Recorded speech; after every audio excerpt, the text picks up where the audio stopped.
Hey, yeah, oh, oh, oh, yeah.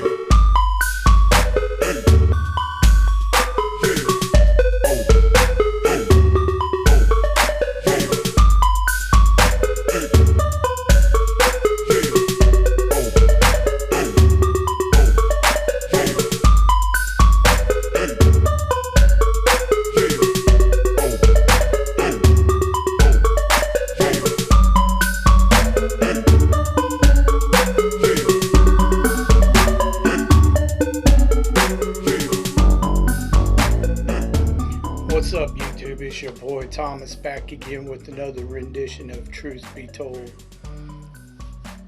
Now, this week, of course, in the past week or so, the big news has been the whole Charlie Kirk thing. The radical left are still being crazy. They're nut jobs, extremists, A normal liberal don't act like that, but you have some on the left that are just whacked out of their head. They've been lied to. They've been brainwashed with propaganda from these leftist elite CEOs of like BlackRock and Bill Gates, George Soros, Vanguard, the mainstream media. They've just been pumped full of hate that they think it's okay to go and assassinate somebody, and it's absolutely not. It sure the hell ain't right for them to go and celebrate it. But anyway, that's the whole big thing. We just had the memorial or whatever, which was, I didn't watch it or anything like that, but from what I understand, it was really, really good. But yeah, the leftist violence still going on though. We've already had, like in 3 different states, some more leftists went and shot up a bunch of kids in all 3 of them. It was ridiculous. So they're still going around shooting people. It's crazy. It's ridiculous. They learn nothing. You cannot, we need to bring back the asylums and just lock these people up until they're deprogrammed from all the propaganda. We also need to deal with all these CEOs of mainstream media and shit like that. They need to be locked up for inciting violence. I just saw, I don't know if it's true or not, but from what I just seen, apparently they went ahead and put Jimmy Kimmel back on air. He didn't get fired, which it doesn't surprise me, but they're going to go ahead and let him get away with lying to the people, and I don't understand why they would keep him on air when he's literally losing them millions of dollars. Nobody watches his show really, so I don't get that, but whatever. But anyway, that's all the major stuff that's been going on. I did see a trailer for a new movie called Anaconda, which is basically Jack Black and Paul Rudd. They're making a spoof of the old Anaconda movie from the 90s. I mean, it looks like it might be pretty funny, but they might have just shown everything in the trailer. But you can look that up if you want to. It looks like it might be pretty good. It might be something I actually might enjoy watching, just because it didn't look like there was any real politics or anything like that in it. But you never know. I am watching the Peacemaker series, just to tell you how bad it is when it's done. I got several, again, I still got several shows on the back burner to get through.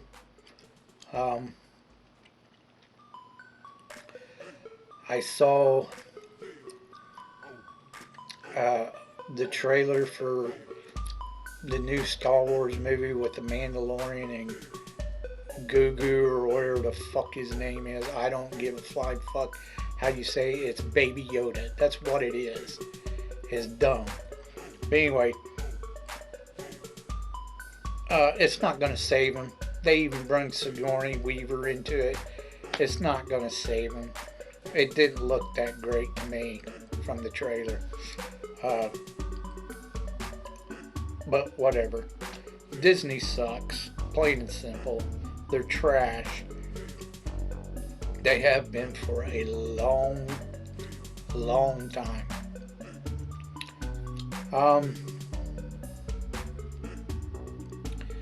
Yeah, I can't think of anything else I've seen that was super big in the news. That's pretty much about it. Oh, and Trump and Elon is made up from what I understand, so hopefully that works out. We'll see. So as I've said before, even if you don't watch the channel regularly, and you've only seen a couple of videos, or you don't watch it at all, it only takes 2 seconds to hit that subscribe button. It doesn't affect you or your channel whatsoever. It just helps this channel grow. So please subscribe. Also, I have another channel. It's called Easy Does It. The link is in the About section. Check it out if you like gaming vlogs and reviews and reactions to other YouTube channels. Okay. Again, subscribe. Let's get to talking what I really want to talk to you about this week. One of the shows I was talking about on the back burner, I watched not too long ago the new Sandman series, the second season.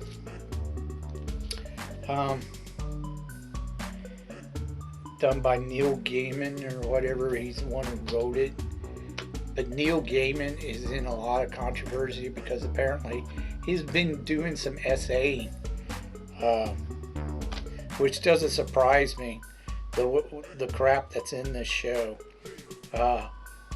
Plus, I know he has a few fans, but honestly, most people are irritated with his version of this character, because this is not the actual character from the original Sandman.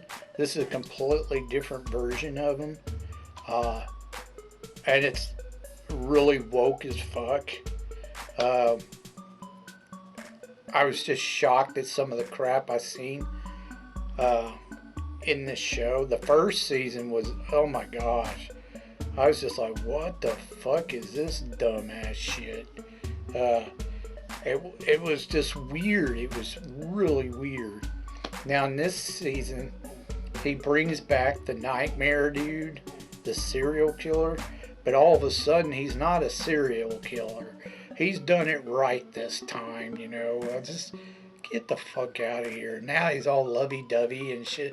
Whatever, dude. Whatever.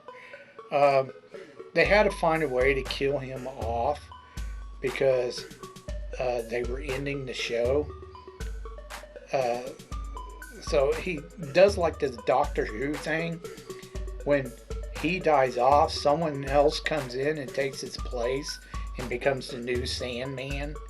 It's like a reincarnation of himself or some shit, which I don't know why. I like the dude who was playing the Sandman. He seemed pretty cool to me as that character. So when they brung in the black guy towards the end, I was like, oh, this is so dumb. It was dumb that they did that. But anyways, and I don't get why they did the whole gay pan and gay Loki thing. It was just, it was so so cringe. That shit was fucking cringe. Dumb. It was dumb. But anyways, the whole season is about him trying to find his older brother. Because apparently the brother of War is like missing. When he's literally the whole time on an island that's right next to the island where Sandman, who apparently has a son with a chopped off head, he's on this island. The head is on this island that's next to War. But he eventually finds him, and War says, "Fuck you, I'm not coming back to the family. What we're doing is wrong, blah, blah, blah," and he takes off. After having a good, nice, loving talk with his younger brother. I don't know. It was pretty dumb. I didn't like the show, honestly. It was just too bizarre. It didn't make any sense. It was all over the place. I do not recommend this show. I give it 2 thumbs down. It's a terrible, terrible rendition or adaptation of this character. Go read the comics of the original character. This is not him. It's a terrible rendition. Anyways, that's all I have to say about that show. Let's get on to your B-movie reviews.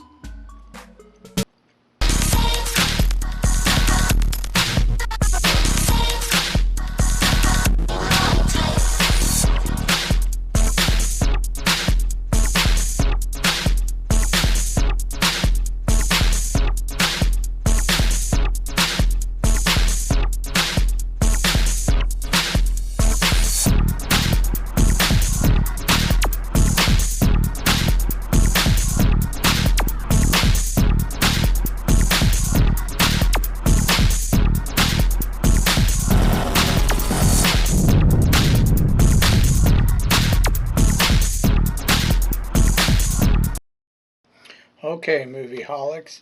This week is Fantasy Week.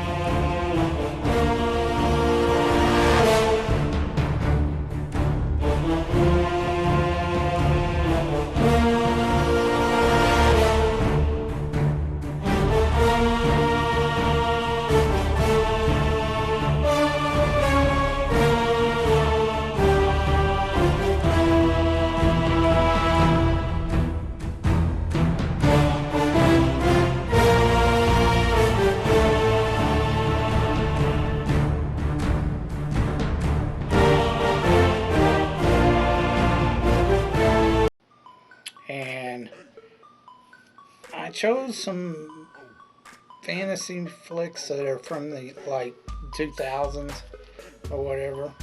I've done practically everything from the 80s, so I mean that was the best genre or best decade ever. So I've done almost all the fantasy movies of that. And when it comes to fantasy movies, it's hard to find high fantasy, like Lord of the Rings or sword and sorcery type movies. It's all usually kiddie fantasy, like Chronicles of Narnia, that kind of shit, or it's like family oriented fantasy, like comedy fantasy, like Edward Scissorhands, or something like that, something to do with family entertainment, Disney kind of crap. But so the first one I watched was called Bulletproof Monk. It was done in 2003, and it made about 31 million worldwide. It starred Chow Yun Fat, Sean William Scott, and Jamie King. Now, this is a gem of a movie. If you've never seen it, it's actually really good. The acting is decent. It's not like super the best, but it's not bad. And the plot's not bad either. It makes sense, you know, like you have this ancient scroll or whatever that holds some secret. It's a Tibetan scroll. They're Tibetan monks. And it holds some secret, magical secret or whatever that can't be. And you never find out what it is. It doesn't tell you. It's just supposed to hold some type of power. It grants its user a power to like help them conquer. Or the opposite, it helps them to, you know, bring peace to large swaths of people. So the monks are ordered to protect this magical scroll, because if it's read out loud by the wrong person, they can use it to, you know, bring destruction, war, you know, and conquer. Whereas on the other side, if someone did read it and they were good, they could bring peace and unity and shit like that. But it's better that they don't have that kind of power. So they're ordered to protect the scroll. Now you later find out that the scroll is not actually in this case that he's carrying around, the monk is carrying around. It's on him. He's tattooed with the scroll. But the last inscription, he memorizes the last inscription. Now every 60 years, these monks are supposed to transfer their power to someone else to guard the scroll. Their gift as a guardian of the scroll is they can't be harmed. Like you know, if you shoot at them or something, that's why it's called Bulletproof Monk. If you shoot at them, they will heal 10 times faster than a normal human. They also get a long life, and they don't age for that 60 years. But once they transfer the power, then they do age. Now in this, there's also 3 prophecies that one has to fulfill to become the guardian. And if the previous guardian sees them fulfill these 3 prophecies, then they know that they're supposed to be the next keeper of the scroll after 60 years. He sees this in Sean William Scott, but there's a twist at the end, because Jamie King's character helps Sean William Scott's character named Carr, or whatever, his name's Carr, because she helps him. The scroll splits in 2, so they're both guardians of the new scroll, or the scroll now, and they both share the last scripture of the scroll.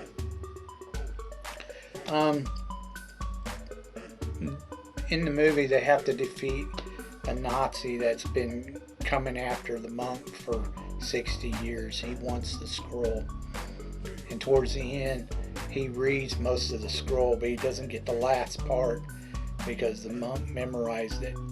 So they have a big fight at the end, because he read most of the scroll, he becomes younger. But they have a big fight at the end, and then he dies, and then the scroll's transferred to Carr, and the girl's name in the movie is Jade. They get the scroll, and that's the end of the movie.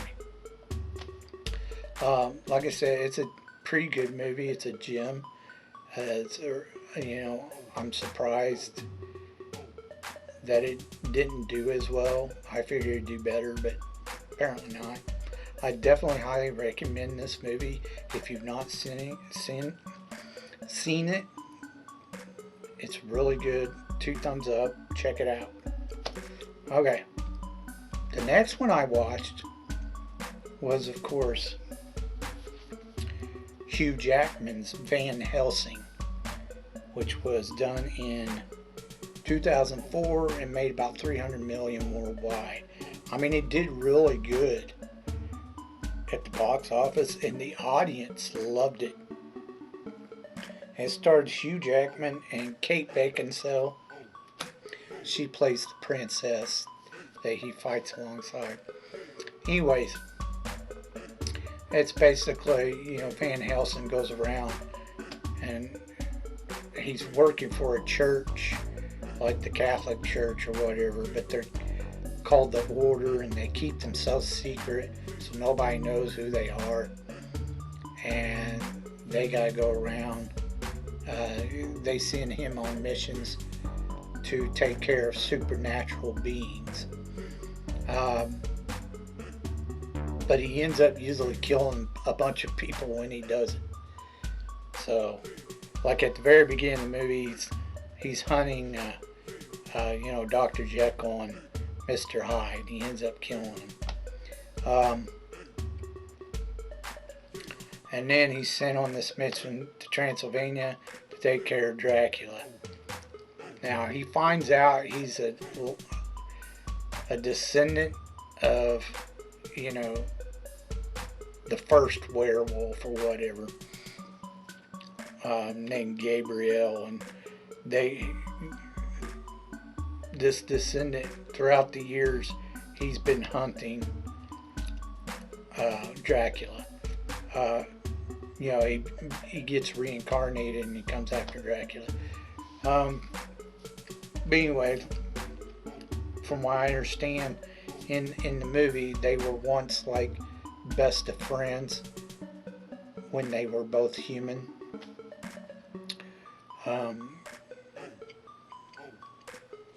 And then towards the end of the movie, he gets bitten, and the only way to defeat Dracula, he has to be killed by a werewolf, supposedly, which makes no sense, but whatever. So he's the only one that can do it. It's just, yeah, okay, whatever. That's so dumb. There's other ways to kill Dracula.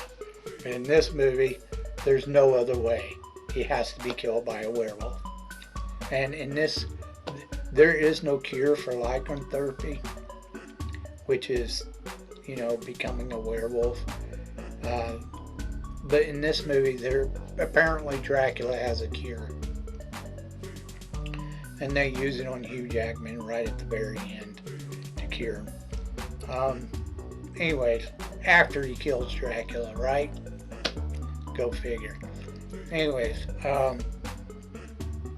the plot, I liked the movie. I thought it was pretty decent, but the plot was kind of dumb. I admit, the plot was dumb.